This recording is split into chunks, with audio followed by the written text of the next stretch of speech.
بسم اللہ الرحمن الرحیم۔ تمام دیکھنے والے اور سننے والے ساتھیوں کو السلام علیکم۔ وہ صفات اور طرز عمل جسے اختیار کر کے ابدی خسارے سے بچا جا سکتا ہے۔ دنیا میں پیدا ہونے والا ہر انسان، چاہے مرد ہو یا عورت، پڑھا لکھا ہو یا ان پڑھ، امیر ہو یا غریب، ہر کوئی اپنی زندگی میں کامیابی حاصل کرنا چاہتا ہے۔ یہ عمل عین فطری ہے جو پیدائش سے لے کر موت تک جاری رہتا ہے۔ انسان پیدا ہوتا ہے تو والدین بچے کو تعلیم دلاتے ہیں تاکہ اولاد پڑھ لکھ کر کامیاب ہو جائے۔ کوئی یہ نہیں سوچتا کہ اولاد ناکام ہوگی تو کیا ہوگا۔ سبھی کو کامیابی کی ہی امید ہوتی ہے۔ کوئی کاروباری یہ نہیں سوچتا کہ نقصان ہوگا تو کیا ہوگا۔ ترقی اور فائدے کی بنیاد پر ہی کاروبار کیا جاتا ہے۔ ہر کسی کا کامیابی کا اپنا معیار ہے جس تک پہنچ کر انسان اطمینان حاصل کرنا چاہتا ہے۔ کوئی دنیا کا سب سے امیر ترین آدمی بننا چاہتا ہے، کسی کا مقصد عزت اور شہرت کی بلندی حاصل کرنا ہوتا ہے، کوئی عشق و محبت کے حصول کا دیوانہ ہے تو کوئی اعلیٰ عہدہ اور منصب کے حصول کے لیے کوشاں ہے، تو کوئی امریکہ وغیرہ ممالک کی نیشنلٹی حاصل کرنے کی جدوجہد میں مصروف عمل ہے۔ ہر شخص اچھی طرح جانتا ہے کہ یہ دنیا فانی ہے اور یہاں کا ٹھکانہ عارضی ہے۔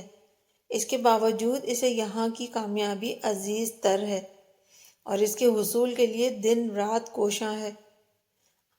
آئیے دیکھتے ہیں کہ قرآن کریم کامیابی کے تعلق سے انسانوں کے سامنے کیا تصور پیش کرتا ہے۔ ارشاد ربانی ہے، آخرکار ہر شخص کو مرنا ہے اور تم سب اپنے اپنے پورے اجر قیامت کے روز پانے والے ہو۔ کامیاب دراصل وہ ہے جو وہاں آتش دوزخ سے بچ جائے اور جنت میں داخل کر دیا جائے۔ رہی یہ دنیا تو یہ محض ایک ظاہر فریب چیز ہے۔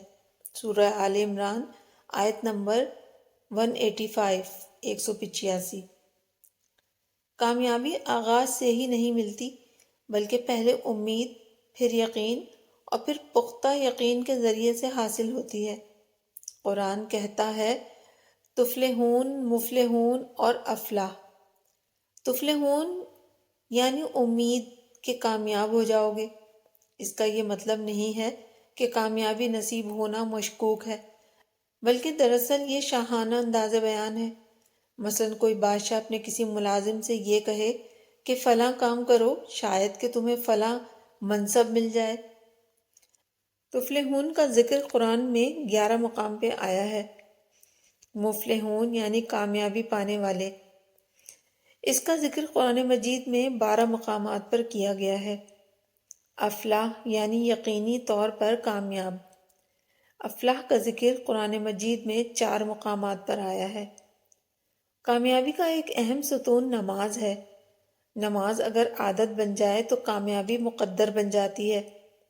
اس کے ساتھ ساتھ ہمیشہ مثبت اور بڑی سوچ رکھیں، اعتدال کے ساتھ چلیں، اپنی ناکامی کو تسلیم کریں، آج کا کام آج ہی کریں، اپنے خیالات کو منفرد دیکھیں، مثبت رویہ اپنائیں، خود پہ یقین رکھیں، سیکھتے رہیں اور آگے بڑھتے جائیں۔ ان سب پہ عمل کریں، کامیابی آپ کے قدم چومے گی اور آپ کے پیچھے بھاگے گی انشاءاللہ۔